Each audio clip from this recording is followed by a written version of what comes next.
Hey, Jam, do you want to hear about a fun thing that I learned about while I was preparing to teach a class this week? Is it about chemistry? It is about chemistry because that's what my classes are about. Right. And that's what this podcast is about. It is, yeah. Okay. Yes, I would love to hear about it. Okay, so it is based in the idea. Have you ever heard that eating carrots helps you see at night? I have just specifically heard that it helps your eyesight, not at night. I've never heard the night part. Okay. Well, that may be true. We're going to talk about the chemistry behind it. Okay. But it's not just going to be that. Okay. On today's episode, within our chemistry lesson, we are going to be, expanding the idea of carrots, maybe, to pumpkin, sweet potatoes, other orange, fall-y foods. Okay. And it has to do with leaves changing color, with food, with skincare, with vitamins, and even a fake factoid that we might be able to debunk. Uh-huh. So there's all kinds of fun tie-ins for this fall-y orange episode. Okay. So we're going to talk about if carrots and other orange foods help you see. Nice. Let's do it. Let's do it.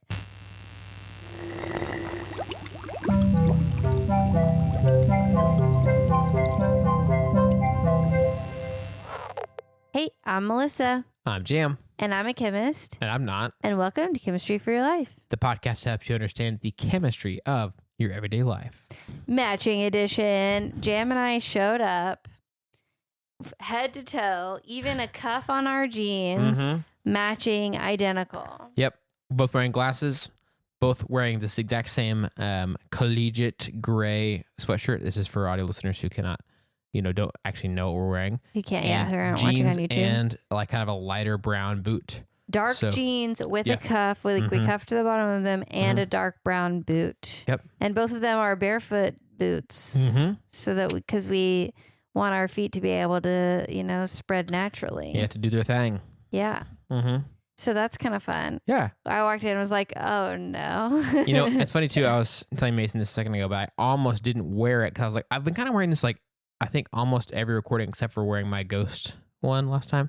Yeah. But then while I was putting the kids to bed, I got some dinner from one of the kids as I was helping them get dressed and stuff like that. And they had some food on their mouths, got on my shirt. So I was like, I don't want to just change shirts. Yeah, might as well just pop on a sweatshirt cover over it up. Cover it up, Well, I have a fun story about, I got this sweatshirt in gray and green because, long story. I'm not disappointed about it though. Yeah. But the green one is a size bigger and it's like a little too big. But on Fridays, I like to wear my Chemistry for Your Life merch to teach. And normally on Thursdays, we have seminar speakers. So these are like faculty members from other universities that come. But on one Friday, we had like a special seminar, which I did not know. And I was wearing my too big green sweatshirt and these shoes, which I call potato shoes, and big baggy jeans because it's like it's Friday and I'm wearing a chemistry shirt. So it's like obviously that's appropriate to teach in. And like, who cares? It's Friday, right? Well, I also never see anybody but my students, but I was going into the office to pick up some things that I had printed that day. And as I was going into the office, I saw my boss and with him, someone dressed very nicely, realizing it was a seminar speaker. And it looked like my boss was going to try to talk to me, but I was like, I'm wearing a baggy sweatshirt and potato shoes. And so I just resolutely avoided eye contact and was like, it's better to just let this man think that I'm a graduate student. Yes. And just ducked my head down and went straight in for the prints and didn't look or at anyone in the eye. And I'm pretty sure that my boss tried to get my attention and I was like, nope. Yeah. Because nobody needed to think I was a faculty member looking like that. So that's my story of my potato shoes and my baggy Chemistry for Your Life sweatshirt. Yeah, I can't believe that. I mean, it says chemistry. Like, that should be, like nice enough, I think. I mean, that's how I justify wearing it every Friday. Yeah.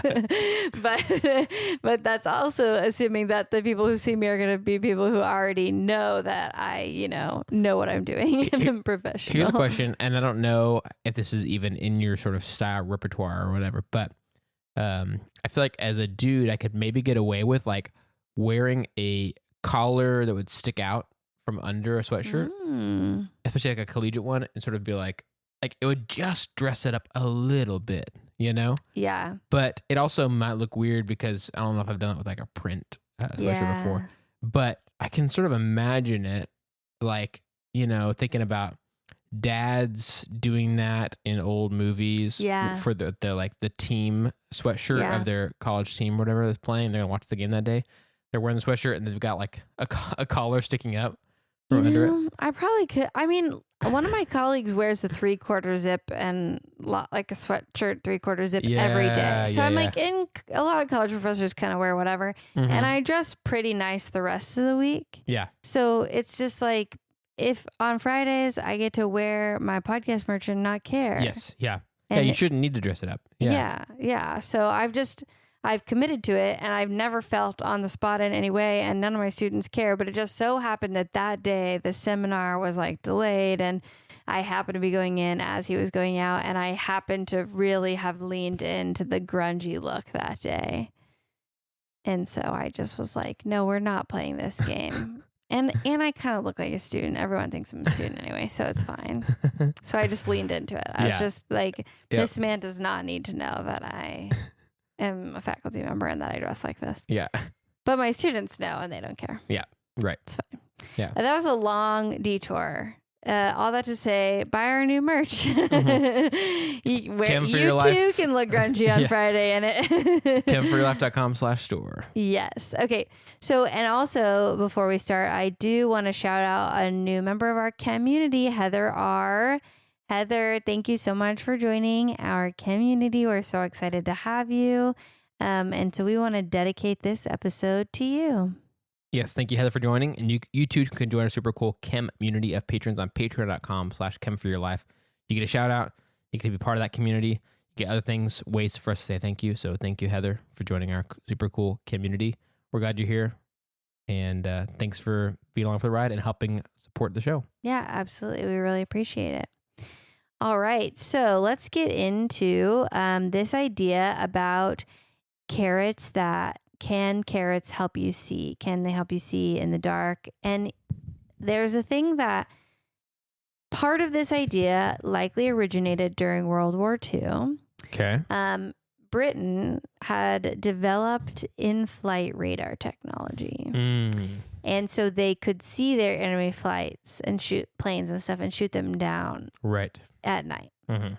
So, but of course they didn't want their opponents in war to know this. So they put out pro-carrot propaganda to even their own citizens, saying things like, because they did blackouts for bombs and stuff. So they would say things like, eat your carrots, it'll help you see in the blackout. Or like this one says, you can put this up on the screen for our YouTube people, but it says, night sight can mean life or death. Eat carrots and healthy greens or yellow vegetables rich in vitamin A, essential for night sight.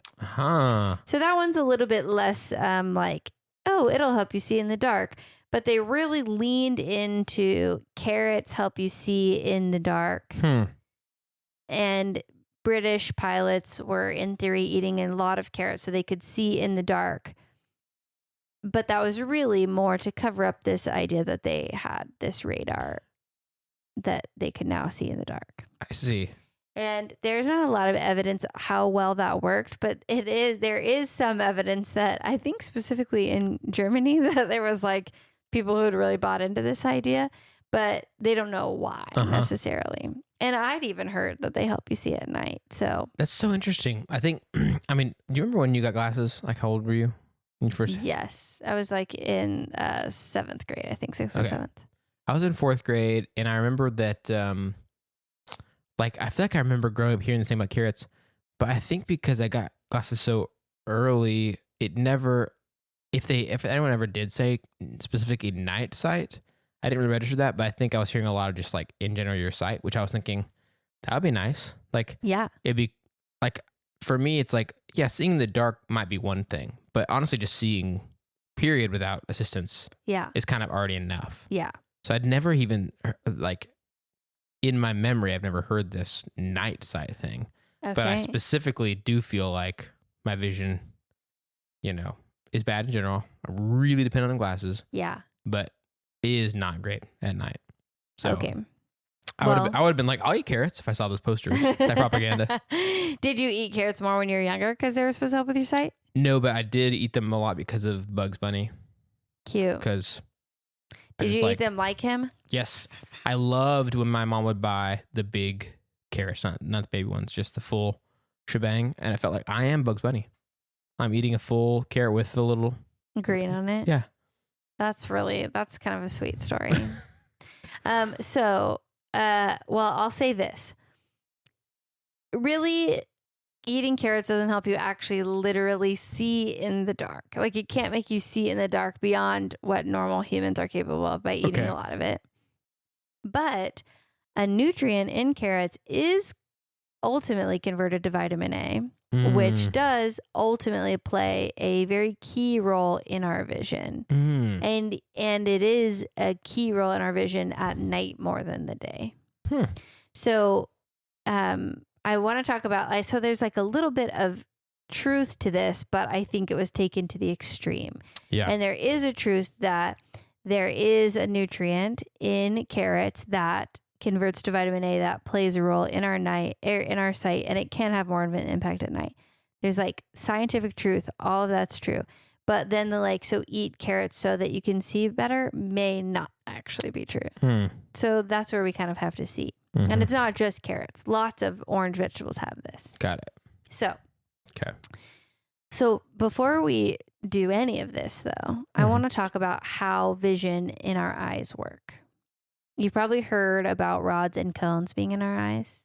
Yes. So there are two types of light-sensitive cells. Okay.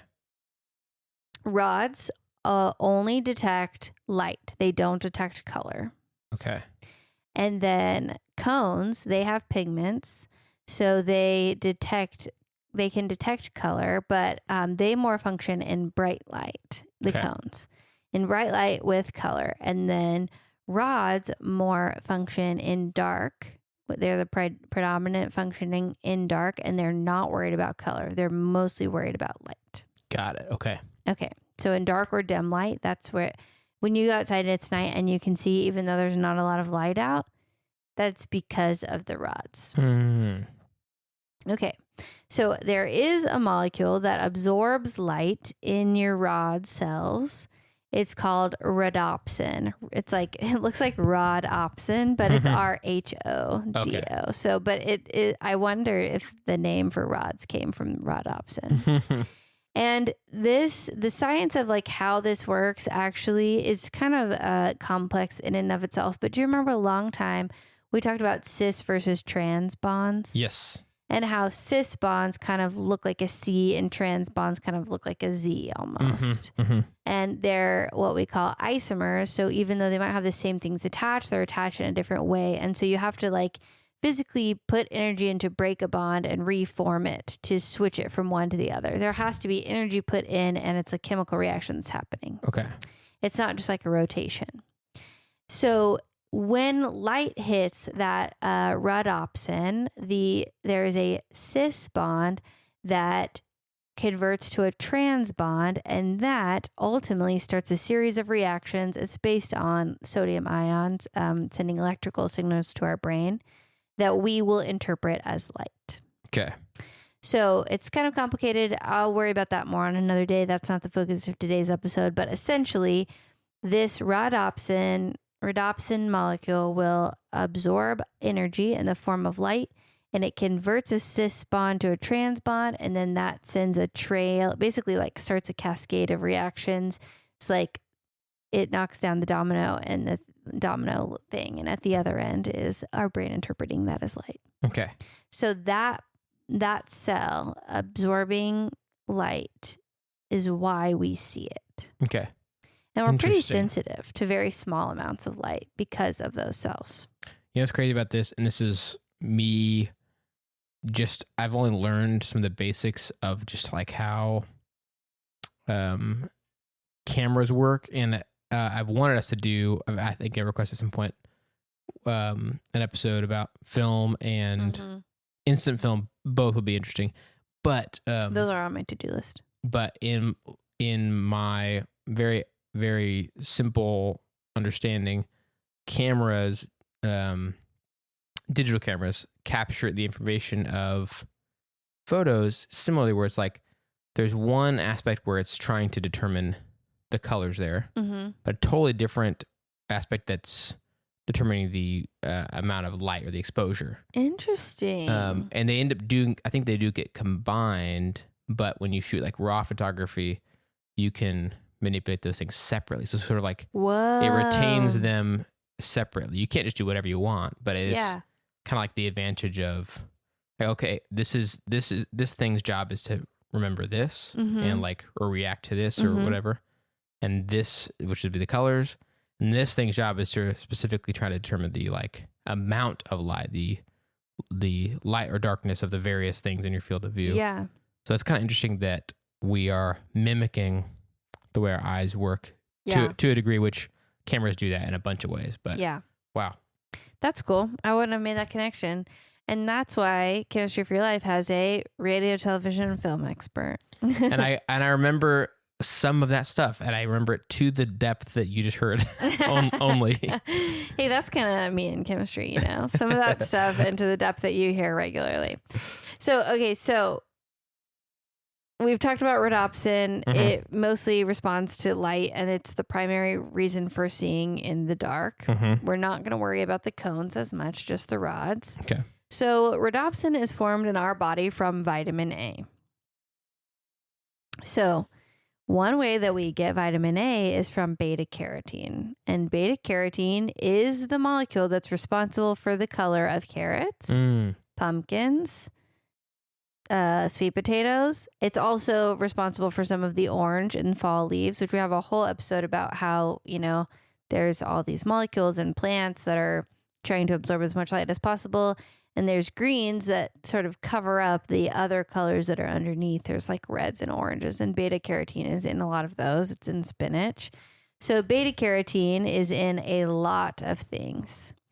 And the structure of it happens to be almost exactly the structure of two molecules of vitamin A bonded together. And so I'm going to show you another picture, and hopefully you'll show it here on the screen during this time. But this is a picture of, and each of these little angles is a carbon. We've talked about that before. And they can either have single or double bonds between them. So this is vitamin A. Okay. And then this here, the big long one, is rhodopsin. So you can see how this half, the left half, is exactly the same as this. But you just kind of chop it in half and you add a certain functional group there. Okay. So you can hopefully see the similarities there. And maybe, you know, you don't know all the nuances of this chemical representation, but you can at least see that there's like two parts that look exactly the same. But there's a bond linking them together. It's a double bond.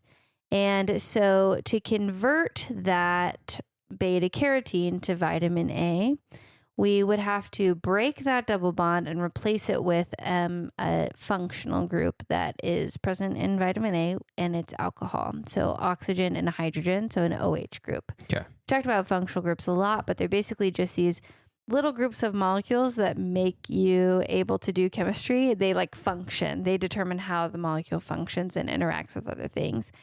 And you'll see how the functional group that we add onto that vitamin A really plays a role. Okay. So to get from beta carotene, which is just this long chain of alternating double bonds, and it has like a ring on either side, and it's like symmetrical. So if you cut it in half, it would give you two basically of the exact same molecule with the exact right number of carbons and hydrogens to look like vitamin A, except where there should be two alcohols, it's bonded together with this double bond. Okay.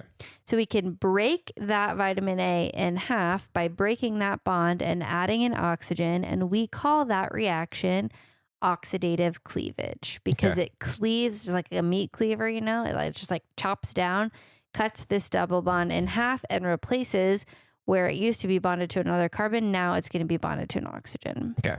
And that is a reaction that my organic chemistry 2 students learn. And they have to learn, with these reagents, we can achieve this oxidative cleavage. So that is an organic chemistry reaction. Okay.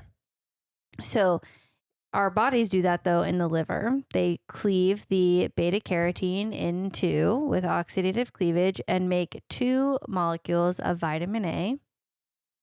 Vitamin A, which has another name we've talked about before. Retinol. Did you see it on the picture I showed you? I did see it, but I remember thinking that retinol was one of the vitamin names. Yes, it is. So it jogged my memory, but I was like, we've talked about that obviously back in the episode, but even since then it was come up. We've talked about like these all have other names that aren't just their letter or whatever. So retinol that we put on our skin in skincare, and we've had a whole episode about anti-aging products, is vitamin A. And I wonder if that's why like retinas are in the eye, if it goes with retinol. But anyway, so retinol is vitamin A, and it's an alcohol. So all alcohols end with that OL. Ethanol, you've probably heard methanol, and retinol is vitamin A, is a different name for it, where it's basically now we've converted that double bond to an alcohol. So we take beta carotene in the liver and we cut it in half and make 2 vitamin A's or retinols. And so now we've tied into fall leaves, to pumpkin colors, and to skincare. This episode has it all. I got really excited the more I saw it like connecting back to other things. Yeah. So, okay. So in the liver, we get the first step, and then we get an additional step. So we take our vitamin A, and that vitamin A may come from other sources too, but beta carotene is just one source. So our bodies take this vitamin A, and then they do another change where they switch one of those double bonds to the cis bond. So all the double bonds initially start as trans. So they have that Z shape, and then they switch it to the C shape so that it can do the reaction to absorb light. Okay. So it starts in that C shape after this reaction. And there's another reaction that happens at the same time where the alcohol goes through an oxidation reaction. And we've talked about oxidation reactions a few times, but basically we're adding bonds to oxygens and taking bonds away to hydrogens. Okay. So we can take that alcohol that is a carbon with a single bond to oxygen, and we can make that into an aldehyde that has a carbon with a double bond to oxygen. Okay. So now we've increased the number of bonds. Instead of carbon single bonded, it's carbon double bonded to oxygen. Okay. It's an aldehyde, and aldehydes have different reactivity than alcohol. So they're a different functional group. The functional group is characterized by that carbon double bonded to the oxygen. And we take it from the alcohol to the aldehyde, and that has a new reactions that it could possibly do. That's another reaction that I teach in organic chemistry too, is the students learn about oxidative cleavage, and they also learn about oxidation of alcohols. So our body then takes the vitamin A, and it converts it by switching one of the bonds from the Z shape to the C shape, and makes that functional group from an alcohol into an aldehyde. And now we have cis retinal, is what it's called, AL, retinal. And that has that special functional group of the aldehyde, which is able to react with amines. Okay. And amines are a different functional group. They're made up of nitrogens and hydrogens, and they are very common in a building block of protein, which is called a polymer. Proteins are polymers. Oh yeah, sorry. That amino acid. Amino acid. Sorry. Yes. Got ahead. I was like, oh, those. Yes. We talked about those being. Yeah. Okay. Got it. Yes. Yep. So amino acids are like they're the building blocks of proteins. They're these repeating units over and over in our bodies that make the polymer that is protein. Right. And we've talked about polymers a lot too. But so basically that means there's a lot of amines on these, and amines can react with aldehydes in this very special way where they, a good way to think of it is the oxygen basically gets switched out for the nitrogen in the amine. But these two functional groups have a special way of reacting. And that's another reaction that my organic chemistry students have to know. And so when your cis retinal interacts with a protein called opsin. Mm-hmm. They bond together between the aldehyde and the nitrogen. Those two things come together and they make rhodopsin. Okay. And rhodopsin as a whole is the unit that absorbs light and it converts that cis bond back to a trans bond, which sends the cascade of reactions to ultimately end up telling your brain that we've absorbed light. Whoa. So it's kind of a long chain. Yes. Lots of organic chemistry reactions. Oh, yes. Wow. But essentially, beta carotene is related to eyesight. Yeah. Because beta carotene can be metabolized to be vitamin A, which is then further metabolized to make this retinal, which then bonds to opsin to make rhodopsin. Yeah. Okay. It's kind of a lot. Yeah. I got so into telling you about that I totally put down my notes. Well, good job. I mean, sounded like you were I was really excited. following it to me. Not that I would have known. So I will say, so all that to say that if you don't have enough vitamin A, you can have trouble seeing at night. If you have a vitamin A deficiency, that can be linked with decreased night vision. Okay. And increasing intake of vitamin A from sources like beta carotene can then improve your night vision. But if you are already, this is basically what we've seen with all these vitamin things, is if you already have enough of that vitamin, eating more of it's not going to help you. Right. Right. So I was actually talking to your mother-in-law. She's like talking about her night vision not being good. And it could be, if you have a vitamin A deficiency, that could be part of it, and eating more beta carotene could help. But also I've heard that as we age, some of our rods die off. And so it can be difficult to see at night. My eye doctor told me that because I mentioned sometimes at night it being harder for me to see. And I ate a lot of carrots. So, so I think that there's this nugget of truth in the propaganda, right? Where it's like, yes, actually carrots or vitamin A more specifically, which can be obtained from carrots and other beta carotene containing things and other sources where it can be even more rich.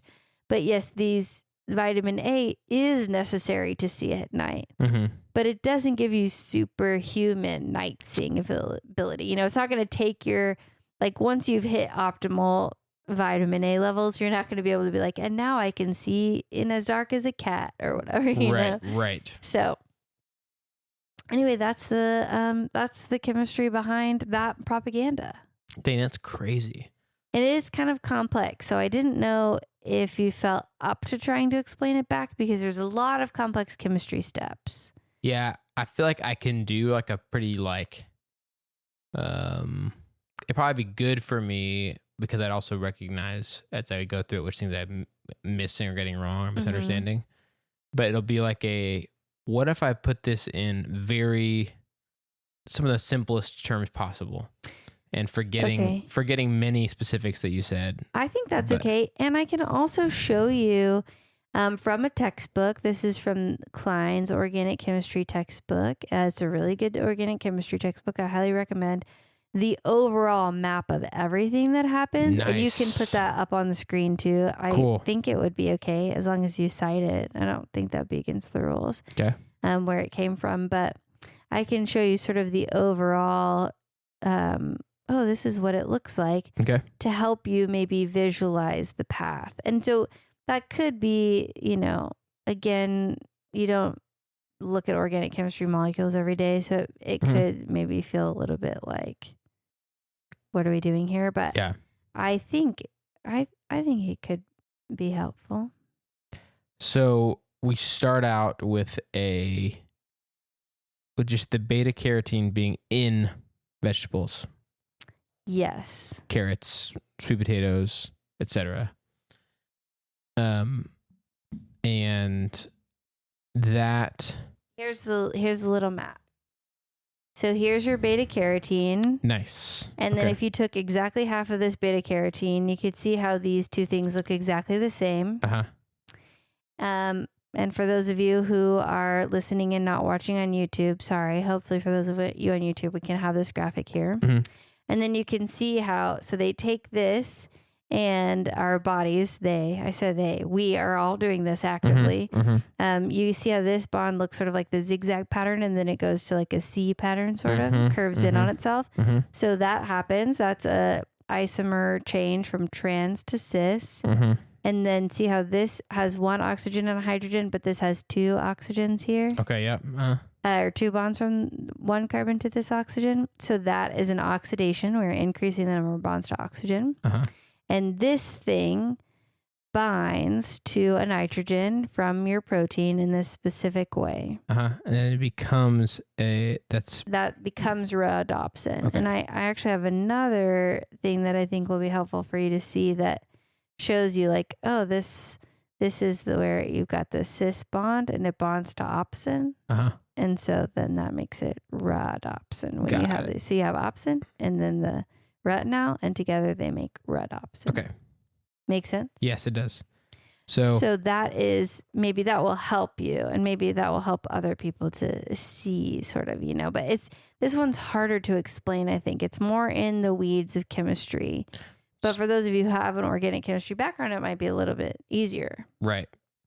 So I'm chomping on a carrot. Yep. And I'm ingesting some beta carotene. Yep. Or a pumpkin because it's November. Right. I'm just kind of gnawing on a raw pumpkin like, one does, and just like Bugs Bunny does. And then I am ingesting a lot of beta carotene, and that has... Did you say gnawing on a raw pumpkin like Bugs Bunny does? Yeah. That took me a second.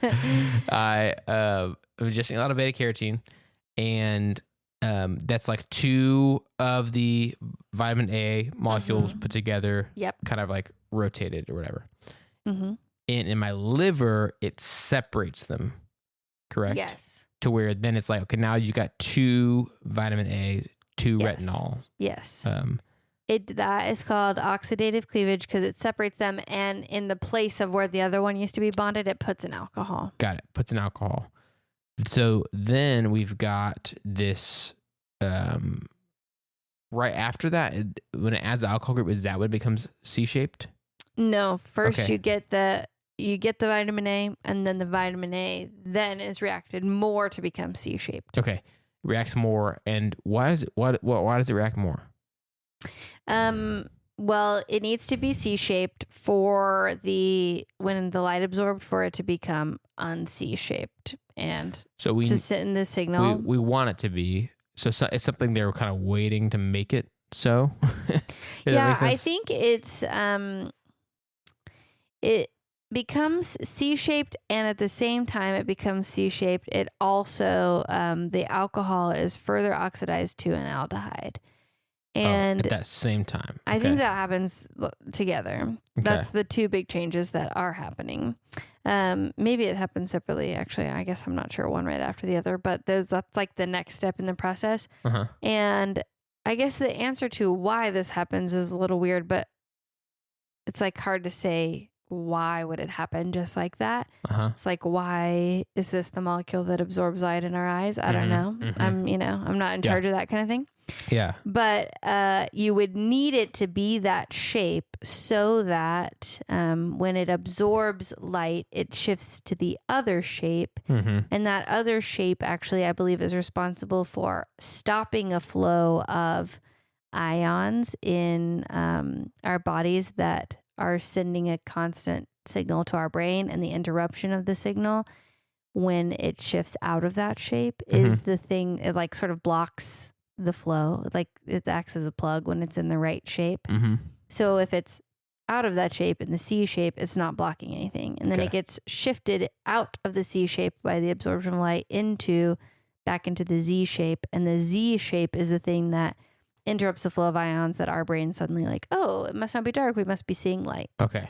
So it needs to be that shape to be, and to have that other functional group changed so that it can serve the exact function that we would need it to serve. If it wasn't in that shape, and they actually have done research on that where it was trapped in the C shape or trapped in the Z shape, and like is it able to still do the same thing? And it has to be in the C shape and able to convert out of it for light to be able to absorb properly. Okay. So that conversion from C shape to Z shape when light absorbs is the thing that makes the signals happen. Got it. But when it starts out, it's already in Z shape because that's the most energetically stable. Double bonds tend to be in that shape. Okay. So if you're taking them from that shape and then switching it, you have to switch it on purpose to be in the C shape. And then the C shape can absorb energy and switch back. So we're in the C shape. It just happened that these things got separated from the oxidative cleavage happened. And then was it an alcohol group got added on? When it got split in half, the alcohol group gets added on in place of where the other one was bonded. In place where the other one was bonded. It gets turned into a C shape. And then when it's in this C shape, it is already rhodopsin? No. Or when not it's yet? in the C shape, Okay. it also, the alcohol group changes to an aldehyde group. So we get basically a tweak of that functional group. Okay. And that makes this whole molecule, this modified vitamin A, be able to bind with the nitrogens on the protein. Okay. And the protein is called opsin. Okay. Opsin by itself. And then when this thing adds on, it becomes rhodopsin. Okay. So the alcohol group gets changed so that it can add a nitrogen. It can react with the nitrogen that's already in the protein. It's already in the protein. And then it can combine with the opsin. Well, that is the combining with the opsin. The opsin has the nitrogen. The shape that you showed me on there, right? And then it's rhodopsin. Yes. Rhodopsin. Yes. And it's still in that overall C shape, correct? It's in the overall C shape, but bonded to this protein called opsin. Okay.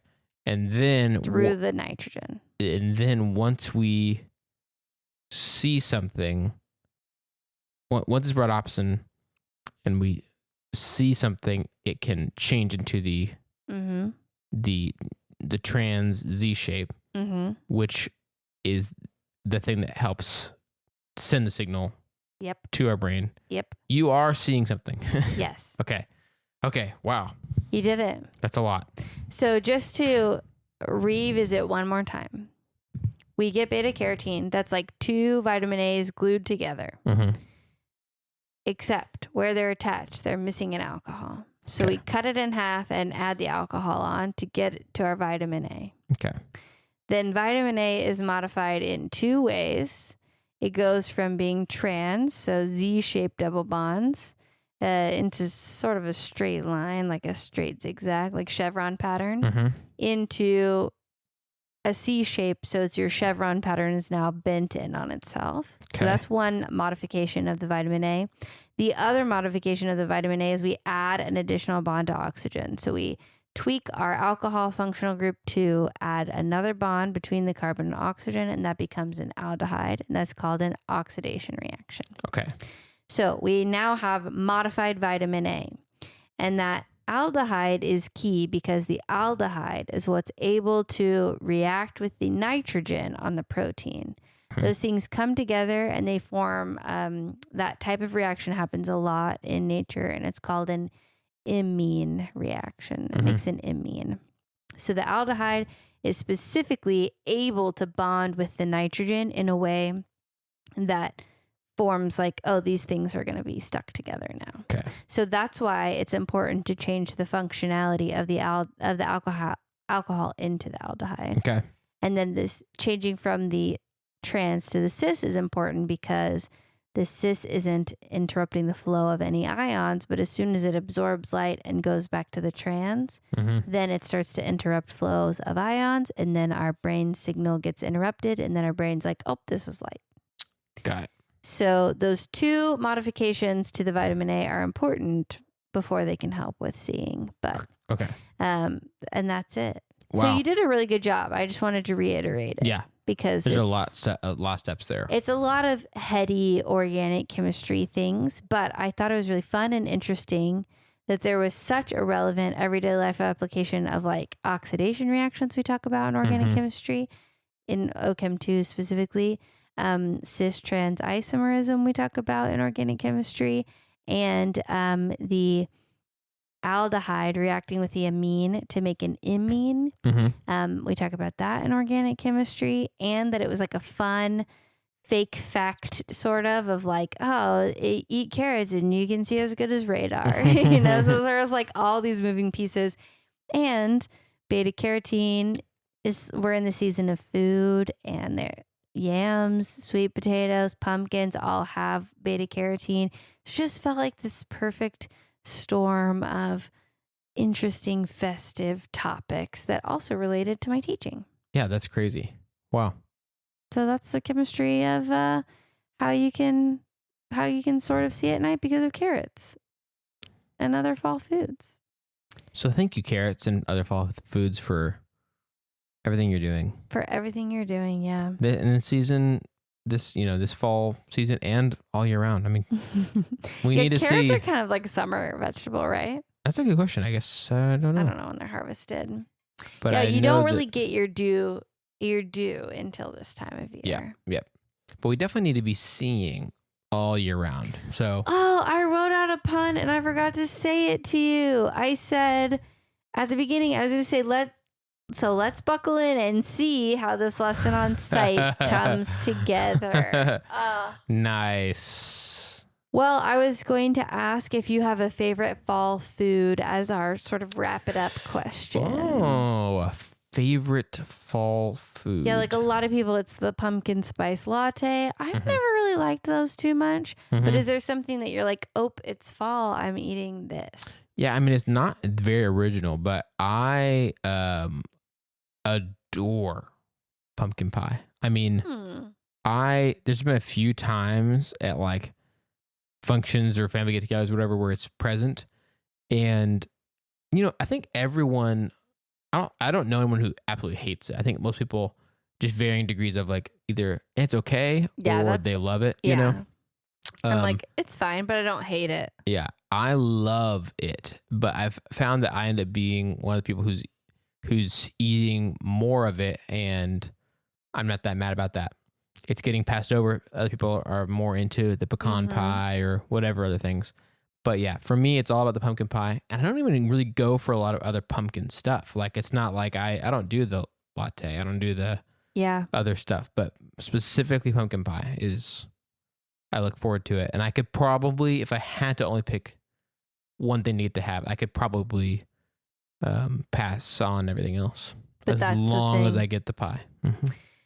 Well, let me give you an accidental recipe. Okay. So our friends Ryan and Hannah were getting married last year in the fall. And I was making these little lemon tarts.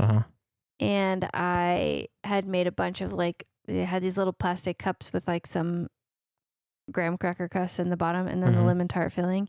And I ran out of lemon tart filling like way faster than I planned. Do you know this story? I think you recapped it recently to you. Well, maybe not to me. Maybe I was in the room and you were telling somebody else. Well, I was desperate and I needed to fill the rest of these little cups. And, also there's going to be a lot of people at this wedding. And I just went to the pantry and I happened to have a can of pumpkin and I had pumpkin pie spice. And in the fridge, I had some cream cheese. And literally all I did was mix together. Maybe I did add some sugar too, probably. But oh yeah, because I guess that wouldn't be naturally super too sweet. Sweet, yeah. But it probably wasn't a lot of sugar. But basically it was just like pumpkin pie from a can, or pumpkin from a can, pumpkin pie spice, and cream cheese, and probably a little bit of sugar to taste. And I just blended that up literally with a little hand mixer, and put that in those little pie crusts. And I got so many people loved it. Wow. So, and you could really customize that to be like however you want it to be. And it really mimics pumpkin pie without any of the effort of pumpkin pie. Wow.